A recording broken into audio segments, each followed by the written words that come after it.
seja bem-vinda e bem-vindo ao canal Antiguidade Mística. Nesse canal a gente vai estar trabalhando sobre as tradições de mistérios da Antiguidade.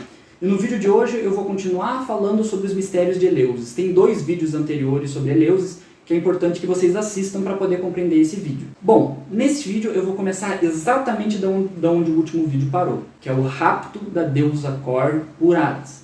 Eu estava falando nesse momento sobre um mito que abalou toda a estrutura dos deuses, que narra o modo como toda a estrutura divina foi abalada, que é quando Perséfone, a filha de Deméter e Zeus, é raptada por Hades, o deus do submundo. Isso é muito trágico. Deméter não queria que a sua filha casasse com Hades, não queria que houvesse essa experiência, e Zeus, sem contar a sua esposa, Deméter, acaba entregando a mão de sua filha ao Hades. Perséfone está brincando num quintal, colhendo flores junto das ninfas, um abismo se abre, engole ela, o deus Hades puxa ela, leva ela para o submundo e esse abismo se fecha e ninguém sabe o que aconteceu com ela. A situação é caótica. Como eu comentei no primeiro vídeo, Perséfone habita o Olimpo, que é o lugar dos deuses imortais. Ao ser dada em casamento a Hades, que é o deus da morte, que habita o Hades, o submundo, onde estão todas aquelas coisas que não mais existem, seria o equivalente quase a você matá-la. É como se você pegasse algo imortal e naquele momento você matasse o imortal. Porque você renega aquilo que é a essência de toda existência, o existir em si, e joga-o para o mundo do não existir. Parece um paradoxo, e é um paradoxo mesmo, e é profundamente complexo. Mas é nisso que o mito trabalha, e é por isso que o mito está falando de coisas que estão muito além da compreensão humana. Mas que se a gente se esforçar por contemplar isso, mais até do que racionalmente tentar entender, a gente consegue ter um pouco a experiência do que isso está querendo dizer. Nesse momento que a Perséfone é capturada, Deméter, que é a grande deusa da terra, que provém tudo aos seres humanos e aos deuses, percebe a ausência da filha. Começa a perguntar para vários deuses. Você viu onde está Perséfone? Onde está Perséfone? Os deuses não fazem ideia do que aconteceu. Porque foi muito rápido. O abismo se abriu, engoliu ela e Zeus, que é o único que sabia, não falou para ninguém. A lua, que é a deusa Hécate, escutou o grito de Perséfone. Chegou em determinado momento que Deméter decidiu perguntar à lua, ou seja, a grande terra se volta ao astro lunar e pergunta o que foi feita da minha filha divina que simplesmente desapareceu. Isso não é algo comum, uma deusa desaparecer. Como os deuses são as estruturas da realidade, é como se parte do real desaparecesse. É quase como se um cosmos inteiro se diluísse, desaparecesse. Não é como um desaparecimento humano comum. Isso é algo muito sério. Deméter chega e fala para Hécate, que é a deusa da lua, fala, você viu o que aconteceu? Porque Hécate é a deusa que olha a escuridão, ela é a iluminação da noite, ela percebe o oculto. Hécate fala, olha, eu escutei o grito, eu sei que tua filha foi raptada. Deméter fica consternada com essa informação. Sua filha ser raptada, a filha do próprio Zeus e da Deméter, do pai céu e da mãe terra, não fazia nenhum sentido. Obviamente, ela não sabia que Zeus estava também por detrás desse rapto, que Zeus tinha prometido a mão dela a Hades, o deus dos infernos, do submundo. Deméter tenta falar com Hélios, que é o sol. O que é o sol? O sol é o olho que tudo vê, que tudo enxerga. É a onisciência de Hélios, nada passa despercebido ao sol. Quando ela toma essa atitude extrema de se dirigir ao sol, ficar de frente com o sol e perguntar o que aconteceu com a minha filha, ela escuta a resposta mais dolorosa do mundo, que é: a sua filha foi raptada pelo pior e mais infame de todos os deuses, que é o Hades, que é o deus do mundo dos mortos. Ela foi prometida em casamento a ele pelo próprio Zeus, o pai de Perséfone, o seu marido, que também é seu irmão. Lembrando que os deuses têm várias hierogamias entre irmãos para a constituição do cosmos divino. O cosmos ele é feito do entrelaçamento e casamento desses vários deuses que habitam regiões sagradas diferentes e interagem entre si através da dinâmica do casamento. Mas isso é um papo para outro vídeo. Nesse momento, Deméter fica literalmente muito puta. Ela fica enraivecida. Ela pega um ódio de Zeus. E diante desse ódio, ela decide fazer uma coisa que divindade nenhuma antes tinha feito, que é sair do Olimpo e vir em direção à Terra. Quando eu falo vir em direção à Terra, eu estou querendo dizer que ela vem em direção ao mundo dos seres humanos. Ela vem existir como um ser humano, normal. Qual que é o grande paradoxo aí? O primeiro é que mais uma instância que separa as coisas, ou seja, a instância dos deuses imortais e a instância dos seres humanos é quebrada, é cindida. um ser imortal, transcendente para além do tempo e do espaço, decidiu se manifestar temporalmente, espacialmente, na forma de uma ser humana. Deméter vem ao mundo humano na forma de uma mulher muito velha, uma ama de leite. Muito velha. Isso é uma transgressão gigantesca dos limites estabelecidos pelo cosmos grego. Por isso que isso já é um rompimento cósmico. Mas mais do que isso, ao sair do Olimpo e se transformar em humana, Deméter renega a sua função enquanto deusa. Ou seja, a Terra para de funcionar. O que significa a Terra parar de funcionar? A Terra para de funcionar em todos os sentidos. O mundo perde a sua fertilidade. As pessoas plantam suas sementes na Terra e nada acontece. Tudo para de crescer.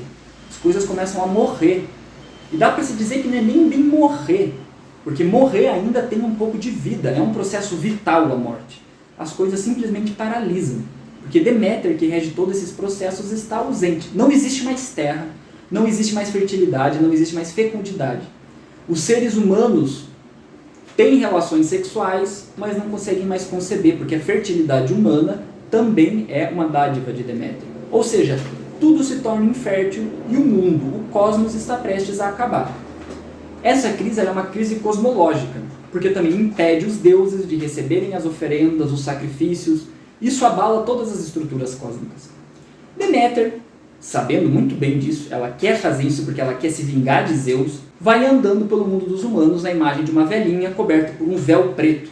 Vamos lembrar sempre da simbologia do véu, que é essa ideia de ocultação, de algo fechado, que a gente não sabe o que tem por detrás. Alguns filósofos vão falar do véu da natureza, que encobre a realidade por detrás de todas as coisas.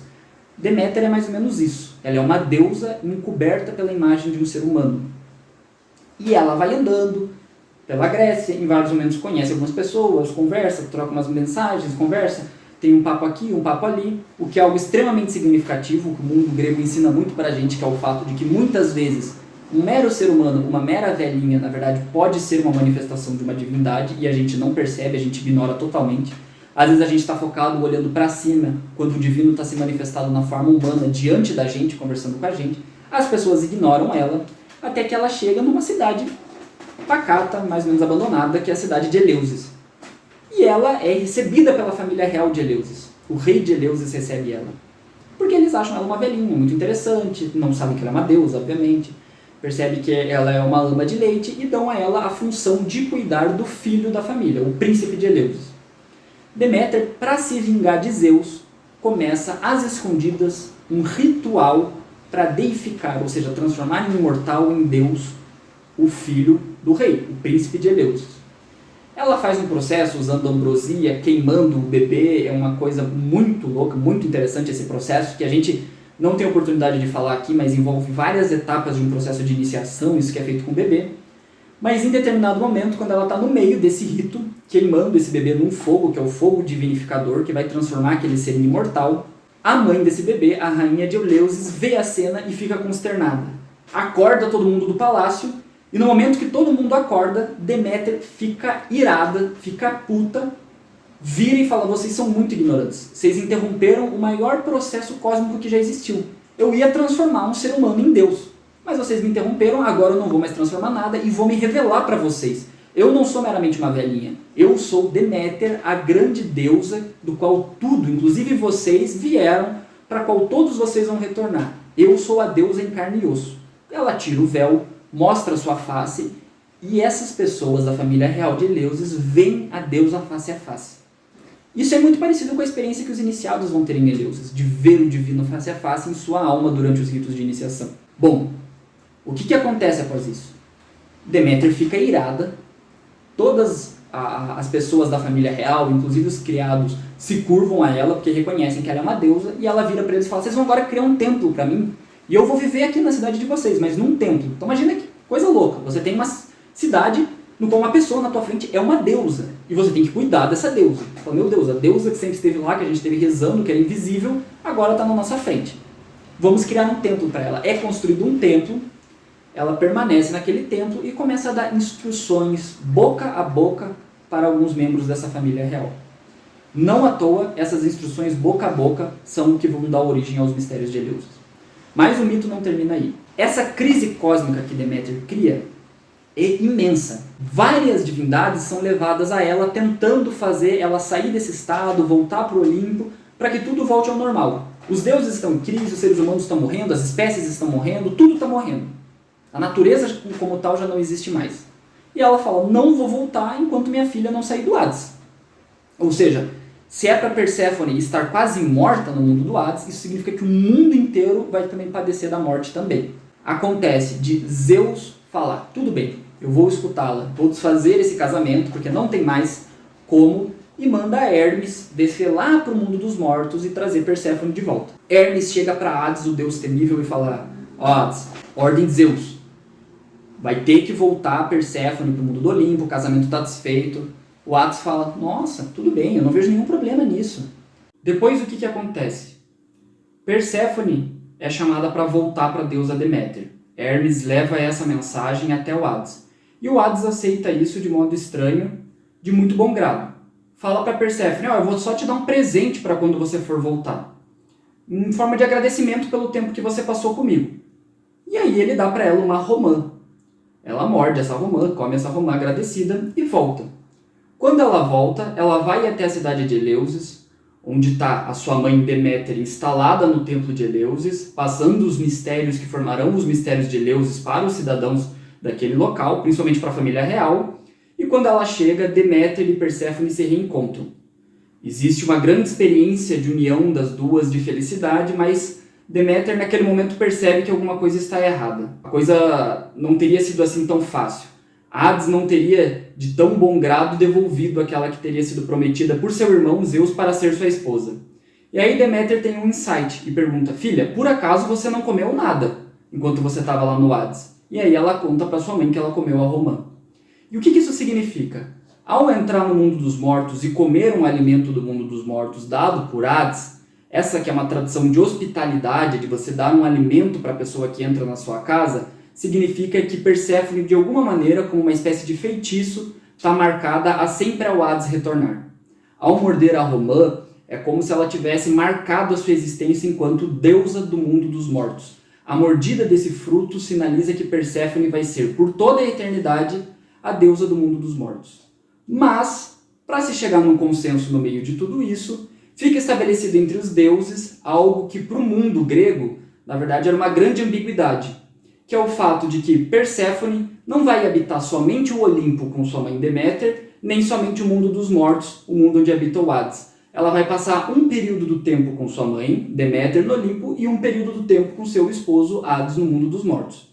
Isso parece uma coisa muito simples, mas para o mundo grego isso significa uma quebra quase metafísica nas instâncias cósmicas. Porque Perséfone, quando está no Olimpo, enquanto uma deusa olímpica no mundo dos imortais, ela é simultaneamente uma deusa da morte habitando o mundo daquilo que é imortal, junto daqueles que são imortais. E quando ela passa tempo no Hades, como ela vem do Olimpo, ela é uma deusa olímpica, ou seja, um símbolo de imortalidade habitando o reino dos mortos, daquilo que não mais existe e daquilo que não tem mais existência. Esse paradoxo, personificado em Perséfone, sintetiza algo que os gregos percebem no mundo e no cosmos como a presença e a coexistência da imortalidade e da mortalidade em todas as coisas. Por exemplo, você pode olhar uma flor e vendo aquela flor você ter uma experiência da imortalidade da natureza, percebendo que a natureza é perene. Os gregos antigos olhavam para árvores e tinham a experiência da physis da natureza que a gente pode experienciar hoje. É uma coisa que é quase como se fosse eterna. E, no entanto, aquela flor, de modo singular, está a todo momento morrendo. A própria morte, a gente pode perceber como se fosse algo imortal.